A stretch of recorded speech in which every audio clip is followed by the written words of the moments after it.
I'm Jody, the mom. And I'm Dr. Bahr, the doc. And this is Mom and Doc Talk, where we talk all things healing pans and pandas. We bring together the mom experience and the doc expertise to give you the information and tools you need to help make the next right decision to get your child back. Let's dive in. Hi, everybody, and welcome back to Mom and Doc Talk. Jody, it's just you and I today, and we are here to talk about the homeopathic healing of ARFID. So for anybody who is brand new to PANS, PANDAS, and all of the acronyms, ARFID stands for Avoidant Restrictive Food Intake Disorder. So this is something that is one of the things that can be diagnostic for PANS. It is different than an eating disorder. It is more of like an OCD type of presentation rather than a desire to control what the body looks like. Though occasionally there can be a body dysmorphia component that's added to the ARFID, but that alone is not something that's going to be indicating that it's PANS necessarily without other symptoms as well. So if there's a body dysmorphia along with avoidant restrictive food intake, you are more likely looking at disordered eating rather than PANS induced. And so this is where we're looking more at kids who will not eat a food because they're afraid that they're going to choke, or they won't eat anything because they're afraid they're going to choke, or they won't eat things that are a certain size or certain types of food. They're only going to eat this color or this food, or they're afraid that something bad is going to happen if they eat that food, or their brain is telling them not to eat it and they don't know why. But it's not about specifically trying to count calories, restrict calories, change body shape necessarily. Yeah. So Jody, when we got started, you were telling me that you don't feel like you have a lot to contribute here. And I reminded you that you did have a little bit of an experience with ARFID for Avery. So can you share what you remember, and I'll fill in the gaps since you didn't remember it even before I mentioned it. This is I have to say this first, true testament to homeopathy, because it's been a while and I didn't even remember the fact that this happened. But it was really it was a very weird thing for me whenever it did happen. The first time I think I'd cut up an apple and handed her a plate with an apple on it. And she was like, mm-mm. I was like, what do you mean? Because Avery back then would eat anything I gave her, literally anything I gave her. And she's like, no. She's like, I cannot eat that. And I was like, why not? And she's like, because I afraid that, was it that she was going to die? I don't remember all. Or Yeah, she was like, sick. Yeah. She was like, if I eat that apple, I could die. And I was like, and I remember talking to her about it for a while, trying to figure out what was going on. Back then, I didn't have any idea what PANS was, what ARFID was, any of it. I was like, okay, this is just a coincidence. She's having a rough afternoon. We're going to just forget this even happened and move along. And then the next time I gave her an apple, the same thing happened. And I think that there was a couple of other foods but for Avery, it was such a small thing for her, even though it was still like alarming and holy crud, what's going on, along with all of the other symptoms that were popping up. It was just really bizarre. And I had no idea why she all of a sudden thought that apples and whatever else it was were potentially going to kill her if she ate them. Yeah. So it's oftentimes going to be that type of presentation where suddenly something that's always been fine or even a preferred food is no longer feels safe, and they won't eat it, and they refuse to eat anything except a very narrow list. And it's different than food sensitivities, and it's different than the sensory issues that can come up with PANS and PANDAS, though there can be overlap. So it can have a sensory component to it, but there's still the specific avoidant and restrictive food intake that you're going to see. Because this is along the lines of OCD, we tend to see sometimes this can be a little bit trickier and a little bit stickier for the healing process. It's not likely to be one of the very first things, though I will say ARFID does tend to heal before the other types of OCD. And if you think about it, when we're using homeopathy, we're nudging the body to heal. The body is going to listen to its innate wisdom and help us heal the things that are most important first. We always talk about, when we discuss things like cognitive healing and the fact that kids will fall behind in math and reading skills, and then it takes a long time, and then just suddenly they start to catch up, and then they catch up quickly. And I always say your brain and your body don't care about doing math or figuring out multiplication tables when they think that they are in danger all the time. So the body is really good at healing the thing that is most threatening and most dangerous first, not necessarily the thing that's most uncomfortable for you, but the thing that is most dangerous first. And the reality is, kids with ARFID will not eat. So if you go to a doctor and they say, just feed them, they'll get hungry enough, they'll eventually eat. No, they won't. You'll end up having to take them to the hospital for malnutrition and electrolyte imbalances and all the different things that can come when you absolutely do not eat. So this is not a just trying to get something else. It's not a willful sort of thing. And because it's such an intense symptom, it does tend to respond faster than other OCDs. But because it's also something that's so difficult on a daily basis, multiple times a day in the home, it can feel like it takes a lot longer to heal than we want it to, because we want it to get better now, because we just need to feed our kids, and we need to feed them things that are healthy for them, that to not have the fights in our home, to make sure that they're getting the nutrients that they need so their body can do the other work that it needs to do to heal. So it will come along with homeopathy alone in many cases. This will start to recover. When you start to add in some of the body dysmorphia, we might be looking at places where therapy is additionally beneficial and important to help with the recovery. Yeah. You said a second ago something about it being stressful. And I don't, Avery's ARFID, fortunately, with homeopathy, went away pretty darn quick, Hmm. if I'm remembering correctly. And so it wasn't a big deal, through the array of health issues that we've had in our house between my two girls. Having a kiddo that can't or won't eat, like, we've been through an insane amount of stuff. And I think emotionally and like mentally, the toll it took on me when my younger daughter couldn't eat things. So I'm trying to like put myself in the shoes of a parent that's dealing with really extreme ARFID and your kid just cannot eat or has a couple of things that they're eating. That is such like that one symptom, the emotional toll that it takes is so tremendous. So definitely, like, I would encourage anybody dealing with it to get going on homeopathy as soon as you possibly can, because it's just such a toll on your kiddo, their body, you emotionally, and trying to like help them through that is just a really hard thing. Yeah. And we do have an episode coming up in a couple of weeks after this one in this series on the homeopathic healing of the specific symptoms that are most common or most prominent in PANDAS. We do have one that's all about food sensitivities and food allergies that's coming up. So we'll talk about a lot of the things that go into that. So we're not going to dive a ton. This is actually going to be a pretty short episode because it's just about ARFID. We're not going to really talk about the food sensitivities and the sensory sensitivities in this episode.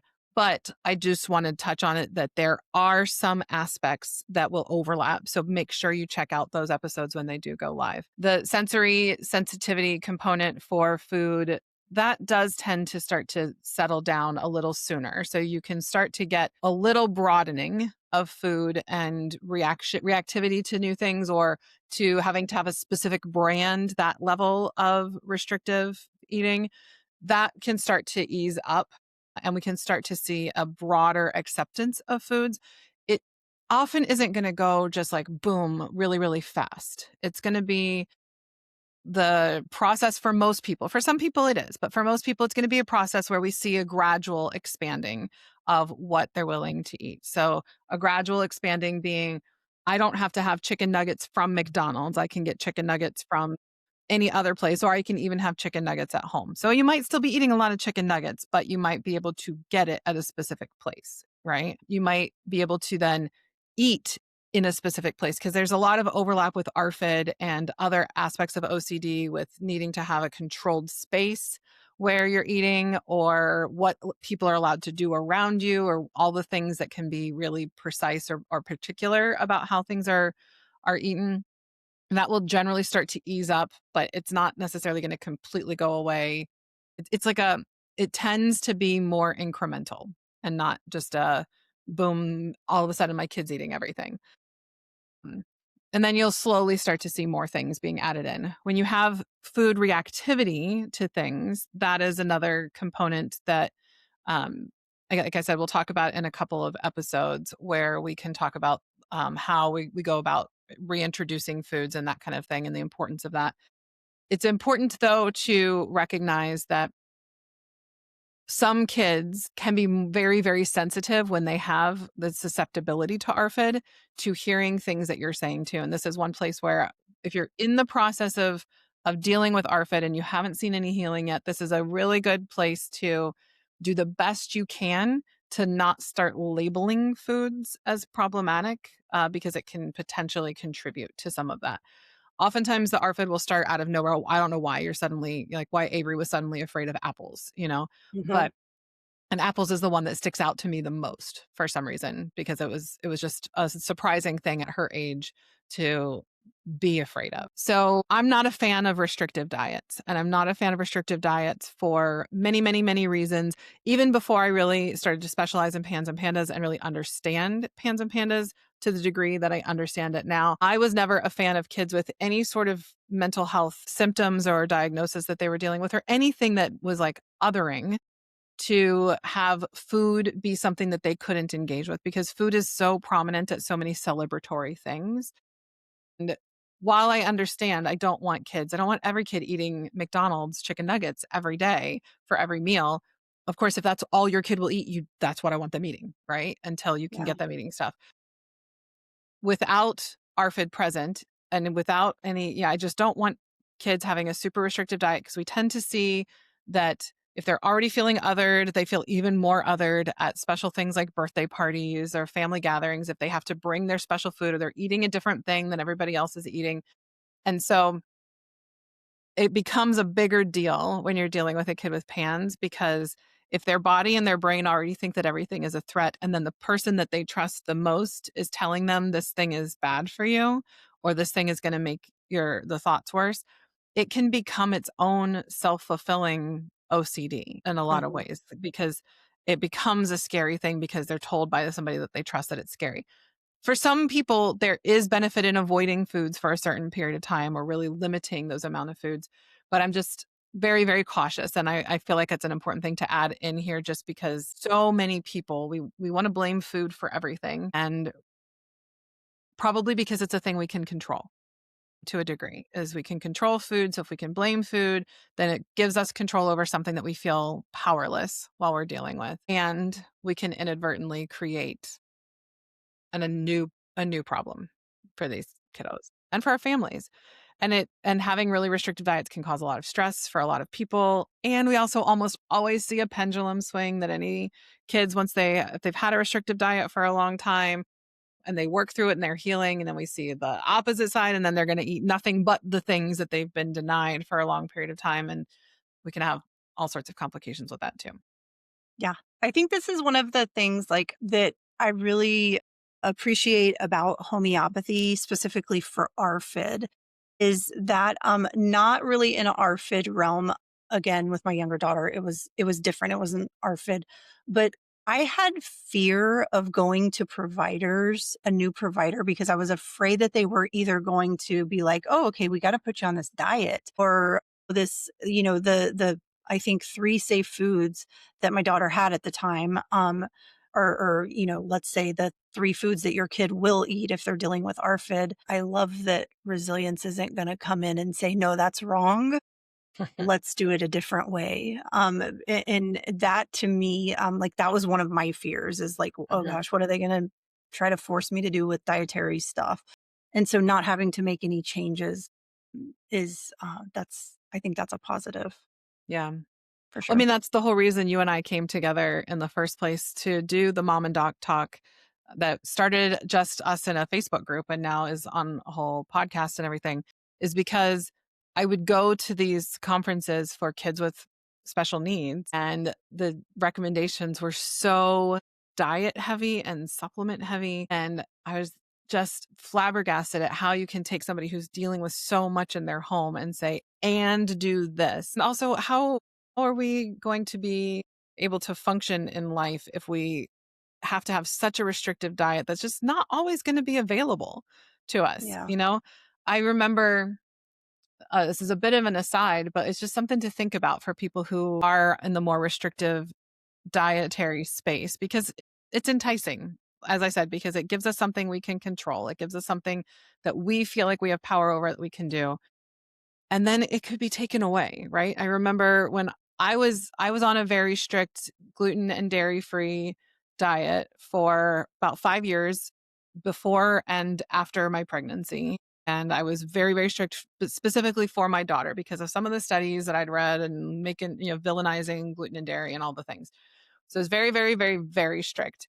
And so I had a newborn baby on March 9th, and it was declared a pandemic on March 11th. And then everything shut down here in California like a week later. And I all of a sudden was like, what am I going to do if I can't eat? Like, what if it gets to like absolute worst case scenario? And if they're like dropping MREs at people's front doors, kind of a thing, like, the places that our brains all went, right? But that you kind of have to go to with pans because while that fear was, are we going to have access to food? Is there going to be are we going to be able to leave our homes to get food? Will there be food on the shelf? You get to the place like, will my child even eat this? Right. So we have to sort of let go of some of those ideas and some of those enticing things about food because the reality is we just need to be able to eat food and not be reactive to them because we just never know what circumstance we're going to end up in that could change the food that we're able to have access to, right? And so cuz like I knew if that were to be the case, I was going to have to eat whatever was available to me because I needed to eat so that I could feed my daughter because if I wasn't eating, my body wasn't going to make milk or anything, so I was not going to be able to feed my newborn. So definitely a tangent and an aside, but I do think it's relevant to the restrictive dietary strategies that many people take in conjunction with the ways that it can impact ARFID, that we want to heal our body so it can respond well to whatever food we give it, mostly healthy food is the goal, and that we can be receptive to a broad range of food, again, mostly healthy food. And so this is where we have like the overlap with the food sensitivities and the ARFID and everything because we want to accept and not be fearful about a broad range of food and not be reactive to a broad Yeah. range of food. Yeah. I feel like there's some listeners out there thinking, wait, hold on, you just leave the whole dietary piece out? Like how does that work? Because it's so important. But I feel like we see so many times that when the ARFID type symptoms correct, kids naturally go towards a healthier diet, like on Yes. their own. They lean towards more vitamin and mineral dense foods and healthier fibers, proteins, stuff like that. Their bodies start craving those type of foods. So it's not, leaving out the dietary piece of it. It's healing the body. So the body's craving the food that it actually needs. It's trusting that the body will make good choices when there's broader choices that are available to it, when we're dealing with the underlying reactivity and or fear. And yes, I mean, if somebody's coming to me and they don't have ARFID or anything like that, and that they're just, out of habit making some not great choices, I will say, look, we need to work on getting the diet to be a little bit healthier. Like, let's see what we can do to adjust some of these things. But I never say you can't have this group of foods in with very few exceptions because there's nothing that's 100%, right? There might be some circumstances where we would recommend short-term elimination of a specific thing for a very specific reason that's been identified and definitely part of the problem, but it's meant to just let the fire settle down so that we can get some improvements made before we start reintroducing. But we always want to try and reintroduce something if it is safe to do so, right? We're not going to say, hey, just start eating peanuts if you have an anaphylactic peanut allergy. Though homeopathy can be helpful with that. Again, we'll talk about that in another episode.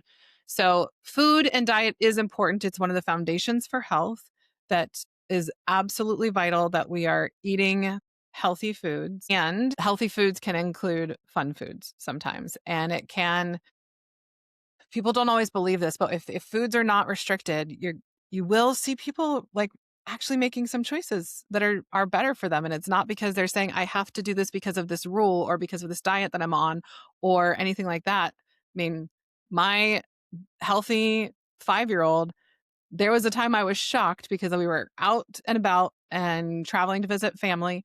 And I said, do you want this? Do you want this? Do you want this? And I was asking her if she wanted all these things. And I'd offered her things like pizza and burgers and fries. And I was like, do you want broccoli? And she said, yes. And I was like, okay.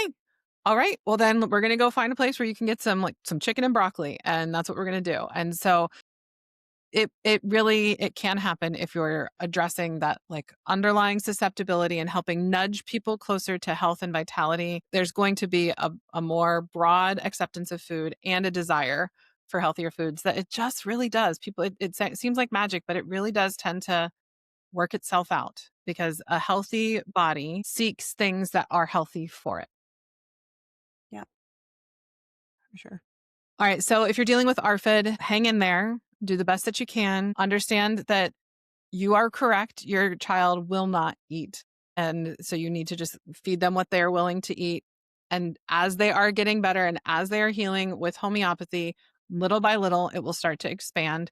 The sensitivities around it, the sensory stuff around it, the fears around it, the OCD around it will gradually start to subside. It is not likely to take as long as OCD, but it's probably going to take longer than things like rage. The anxiety will probably start to subside sort of around things too, but maybe, it's kind of a slow and steady wins the race with this and be willing to celebrate all of the small victories that you have along the way. Yeah. Speaking of small victories, that's it.